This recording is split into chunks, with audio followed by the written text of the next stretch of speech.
Beloved. Finally, be strong in the Lord and in the strength of his might. These words are not gentle motivation or spiritual poetry. They are a directive issued in the language of warfare. Paul is not addressing the curious observer or the occasional believer. He is speaking to those who must recognize that spiritual life unfolds on contested ground. Neutrality is an illusion. Strength, as Scripture defines it, is not emotional stamina, personality, or human resilience. Strength is position. It is found only in the Lord. To be strong is to abide, to remain, to stand inside power that already belongs to God. Anything outside that position becomes strain and fatigue. Anything inside it becomes sustained by heaven. Psalm 27 verse 1 confronts fear directly. The Lord is the strength of my life. Of whom shall I be afraid? Fear has no legal standing where the Lord is acknowledged as strength. Paul moves immediately from strength to equipment because power without structure produces casualties. He commands believers to put on the whole armor of God, not a portion, not a preferred piece, not what feels familiar or comfortable. The armor is not reserved for elite Christians or seasoned leaders. It is survival gear for every follower of Christ. The reason is precise and unsettling. There are schemes. The enemy does not improvise. He plans. He studies behavior, exploits fatigue, leverages timing, and repeats lies until they sound like truth. Scripture exposes this reality so believers are not ignorant of his devices, as 2 Corinthians 2 verse 11 warns. Ignorance in warfare is not innocence, it is exposure. Paul then dismantles one of the most destructive misunderstandings in spiritual life. We do not wrestle against flesh and blood. This single statement redirects misdirected anger, misplaced blame, and wasted energy. Flesh and blood are not the source of resistance, delay, or pressure. Behind visible conflict operate invisible hierarchies, rulers, authorities, cosmic powers, and spiritual forces of evil in heavenly places. When believers fight people, they lose discernment. When they curse humans, they empower spirits. Jesus rebuked demons, not governments. He addressed roots, not symptoms. Until the church recovers this clarity, it will exhaust itself swinging at shadows and calling it warfare.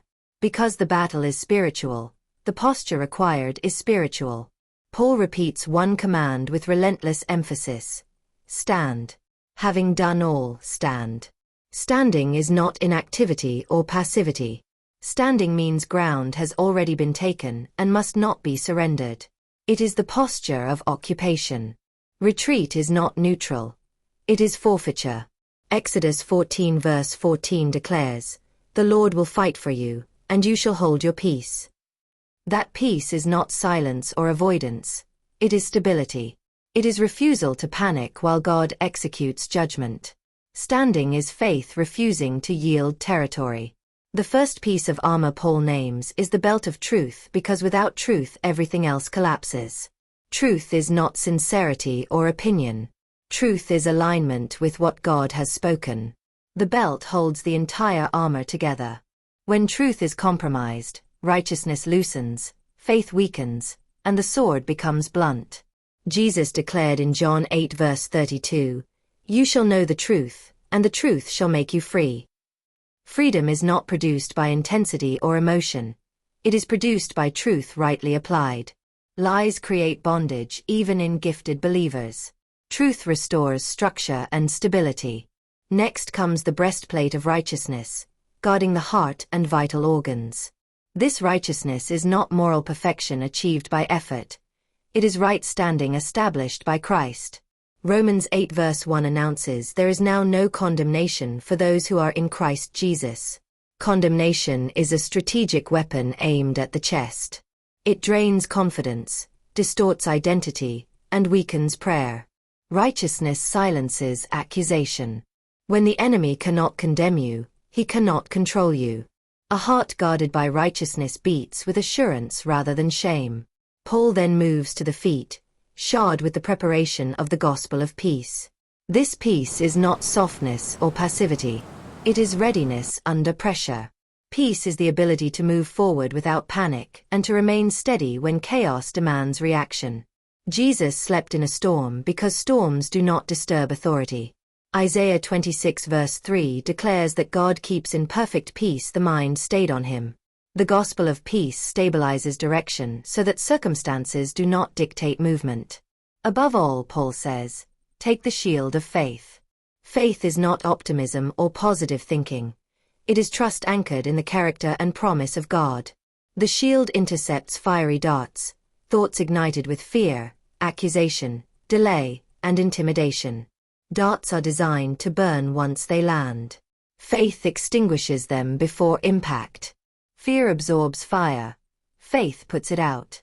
Hebrews 11 verse 1 defines faith as the substance of things hoped for and the evidence of things not seen. Faith responds to promise before visibility appears. The helmet of salvation guards the mind, because the enemy understands that thoughts shape outcomes. Salvation is not merely a past event, it is a present covering. When the mind is assaulted with doubt, confusion, or despair, the assurance of salvation stabilizes thought. Isaiah 26 verse 3 becomes lived reality. A guarded mind produces disciplined obedience. An unguarded mind becomes a battlefield where the body and calling suffer loss. Paul then names the only offensive weapon, the sword of the Spirit, which is the Word of God.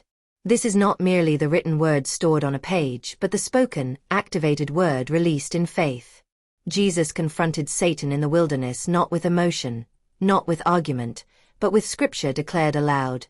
It is written. Silence dulls the blade. Confession sharpens it. The enemy does not flee in tension. He retreats before truth articulated with authority. Paul does not conclude with armor. He concludes with prayer because armor without communication becomes static. Prayer is not preparation for battle. It is battle itself. Prayer establishes atmosphere. Silence concedes territory. James 5 verse 16 declares that the effectual, fervent prayer of a righteous person avails much. Prayer aligns heaven's verdict with earthly conditions and sustains authority over time. This authority is explicitly affirmed by Jesus in Luke 10 verse 19. Behold, I give you authority to tread on serpents and scorpions, and over all the power of the enemy. Authority is delegated power, the legal right to act on heaven's behalf. Jesus does not say ask for authority. He says he has given it. The scope is complete. All the power of the enemy. Authority does not prevent attacks, but it guarantees outcome. Nothing shall by any means hurt you, declares protection without denying resistance. Isaiah 54 verse 17 reinforces the verdict. No weapon formed will prosper. Weapons may form. They will not finish. The believer, therefore, is neither naked nor powerless. The believer is clothed, covered, and commissioned. Victory is not something to pursue, it is something to enforce. Christ has already triumphed. The task now is occupation. Standing is not passive endurance, it is active enforcement of a finished work. Revelation 12 verse 11 declares that believers overcome by the blood of the Lamb and the word of their testimony. The blood secures victory. Testimony applies it. To stand is to rule. To rule is to advance. I enforce Christ's victory. I occupy my ground. I stand unmovable. I declare strength in weakness, clarity in confusion, and dominion where resistance stood.